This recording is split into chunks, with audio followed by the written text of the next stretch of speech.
एक बात बहुत ध्यान दीजिएगा, अगर कहीं नौकरी नहीं लग रही, सर्विस नहीं, नौकरी नहीं है, और आप कई बार इंटरव्यू दिया है, एग्जाम में बैठ भी गए, कंपटीशन एग्जाम में भी बैठे, और अगर नहीं हो रहा, कंपटीशन एग्जाम क्लियर नहीं हो रहा, या सीए का एग्जाम है या अन्य चीज़ों की पढ़ाई हम कर रहे हैं, या कहीं नौकरी के लिए अप्लाई कर रहे हैं, नहीं हो रहा, 5 शमी पत्र, कितने जम के बोले देना, 5 शमी पत्र, 5 बेल पत्र, 5 मूंग के दाने, काय के दाने, 5 मूंग के दाने, 5 सफेद पुष्प, कोई भी सफेद पुष्प जो आप शिव जी को समर्पित कर कर 1 लोटा पानी नाम और गोत्र बोलकर, और जिस एग्जाम में बैठ रहे हो, जिस कंपटीशन एग्जाम में बैठ रहे हो, उसका स्मरण कर कर आपको छोड़ना है। श्री शिवाय नमस्तुभ्यं, शंकर जी का स्मरण करना है। ये एग्जाम के पहले जो भी सोमवार पड़े आप उस पर कर लीजिए, बाबा चाहेगा तो नौकरी लगेगी, 3 महीने के अंदर बाबा देगी। ये बिल्कुल फ्री हो, नहीं कुछ काम चल रहा, कोई नया काम करने का सोच रहे हो, व्यापार करने का सोच रहे हो, या कुछ अच्छा करने का सोच रहे हो, नहीं हो रहा, उसके लिए भी आप ये कर सकते हैं, आप बाबा का स्मरण कर कर आप कर सकते। श्री शिवाय नमस्तुभ्यं, भगवान शिव का अनुमोदन करें, आप शिव का स्मरण महाराज। सोमवार की अष्टमी के दिन भगवान शंकर को बेलपत्र समर्पित जरूर करना चाहिए, वो भी शाम के समय। आप लोग तो जानते होंगे कि सोमवार की जो अष्टमी होती है, शंकर और पार्वती के मिलन का दिन होता है। किसके मिलन का है? जम के बोलिए। शिव और पार्वती के मिलन का दिन होता है सोमवार की अष्टमी का दिन।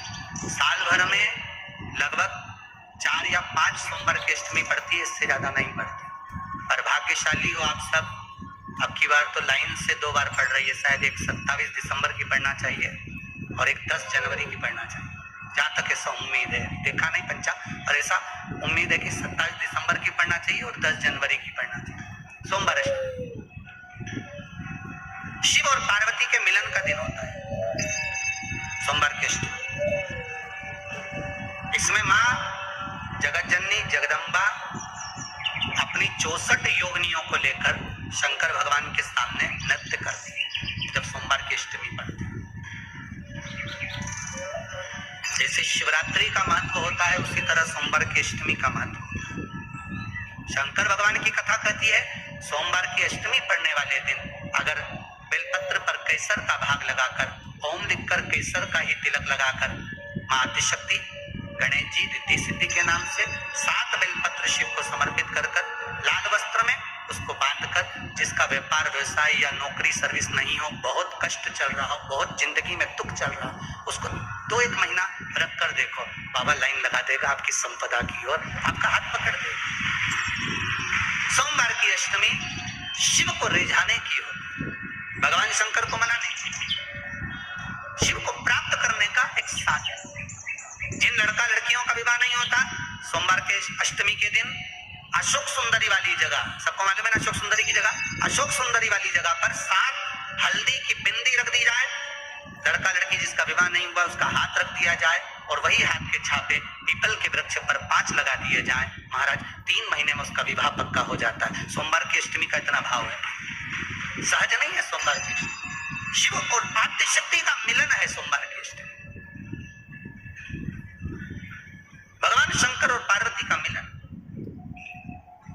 ऐसी कौन सी कामना है जो शिव पूर्ण नहीं करते? बस आपका विश्वास, आप उस पर भरोसा करना तो पूर्ण करना। पूर्ण भरोसा मतलब छोड़ दिया, पूर्ण भरोसा मतलब शंकर जी के मंदिर में नारियल नहीं फूटता, फूटता है क्या? नहीं, क्योंकि पूर्ण समर्पित होता। शिव जी को आधा चावल का दाना भी नहीं चढ़ता, पूर्ण चढ़ाइए। शिव जी को आधा फल नहीं चढ़ता, पूर्ण चढ़ता है। श्रीफल भी चढ़ेगा तो पूर्ण चढ़ेगा। शंकर भगवान के पास में आधे का कोई काम नहीं, उनको पूर्ण समर्पण चाहिए। आपका पूर्ण समर्पण अगर आप दोगे तो शिव उसको स्वीकार करेगा। जिसको काया का रोग हो जाता है, काया सफेद हो जाती है, या चमड़ी सफेद पड़ने लगती है, या काली पड़ने लगती है, या नेत्रों के नीचे कालापन आ जाता है, उसके लिए भी अशोक सुंदरी का ही पूजन किया जाता है। अशोक और कब करते हैं? कहा सोमवार की अष्टमी पड़ने वाले दिन शंकर जी पे जल ना चढ़ाए, नीचे लगाओ पात्र, और जहां अशोक सुंदरी वाली लाइन है, जिसकी आंखों में कालापन आ जाए, नेत्रों के नीचे कहीं सफेद चमड़ी पड़ जाए, कहीं चर्म रोग हो जाए, और कहीं फुल्कियां शरीर की निकलने लगे, कहीं कोई भी शरीर का चर्म रोग हो, उसमें अशोक सुंदरी वाली जगह पर दूध और जल दोनों को चढ़ाया जाता है।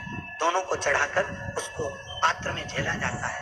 सोमवार की अष्टमी के दिन सुबह चढ़ाया जाता है, शाम के समय इसी जल को उठाकर शाम पड़ते समय बिल्कुल संध्या के समय पर पानी में मिलाकर इसे स्नान कर लिया जाता है। चर्म रोग समाप्त हो जाता है, चर्म रोग समाप्त। और उसी दिन करना है, सोमवार की अष्टमी के दिन। कौन से दिन? सोमवार। लगभग वर्ष भर में 2 या 3 पड़ती है। अब के साल में तो 3 पड़ गई, अब अगले साल तो कितनी पड़ती है? 2 या 3 पड़ती है सोमवार की।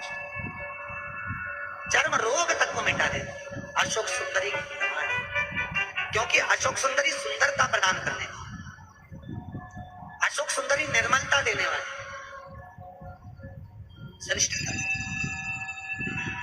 कुंदकेश्वर भगवान की कथा कहती है, जो बच्चा बार बार गिरता हो, बीमार पड़ता हो, या कोई व्यक्ति का बार बार एक्सीडेंट होता हो, बार बार तकलीफें आ रही हो, कहीं कोई गाड़ी से ठुका गई, कोई गाड़ी गिर गई, कोई गाड़ी से गिर गया, या कोई एक्सीडेंट हो गया, जिस व्यक्ति का बारंबार एक्सीडेंट होता हो, यहाँ तक शास्त्र कहता है अगर किसी का एक्सीडेंट हुआ है और वो वेंटिलेटर पर भी पड़ा हुआ है, तो कुंदकेश्वर भगवान शंकर के लिए 7 सफेद फूल एक पानी के लोटे में भरकर उसमें थोड़ा सा दूध डालकर सफेद फूल को रखकर कुंदकेश्वर का नाम लेकर, जिस व्यक्ति का एक्सीडेंट हुआ है या जो व्यक्ति बार बार एक्सीडेंट होता है उसका स्पर्श कराकर शंकर के मंदिर में शिव जी को सोमवार की अष्टमी पड़ने के दिन समर्पित कर देता है, उसका कभी एक्सीडेंट नहीं होता, उसके शरीर पर कभी रक्तभाव नहीं। बहुत ध्यान दें, जिस व्यक्ति को माइग्रेन बीमारी होती है, आधा सिर दुखता ही रहता है, सिर पर से दुखे, कभी यहाँ से दुखे, कभी यहाँ से दुखे, कभी यहाँ से दुखे, कभी घुटने दुखे, उसको एक ही काम करना चाहिए, शिव मंदिर में भगवान शंकर को 7 लौंग समर्पित कर देना चाहिए सोमवार की अष्टमी के लिए। कौन से दिन? सोमवार की अष्टमी पड़े उस दिन 7 या 5 लोग शंकर भगवान को समर्पित कर दे। किस जगह पर समर्पित करना है? जहाँ शंकर भगवान की बेटी अशोक सुंदरी का स्थान, आपको बताया था कथा में, जहाँ पर शंकर भगवान की 6 लड़कियां हैं, उसमें सबसे छोटी लड़की अशोक सुंदरी का जहाँ स्थान है, उस जगह पर लौंग समर्पित कर दें और उस लौंग को उठा कर एक एक कर लौंग को सुबह के समय बिना मुंह धोए दरवाजे की देहली पर या शंकर मंदिर की देहली पर बिना मुंह धोए बिना स्नान के उसको चबा चबा खा लेना। एक एक लौंग को एक आज एक खाली, कल दूसरे दिन खाली, तीसरे दिन खाली। सुबह महाराज जिंदगी में कभी सिर दर्द नहीं, कभी माइग्रेन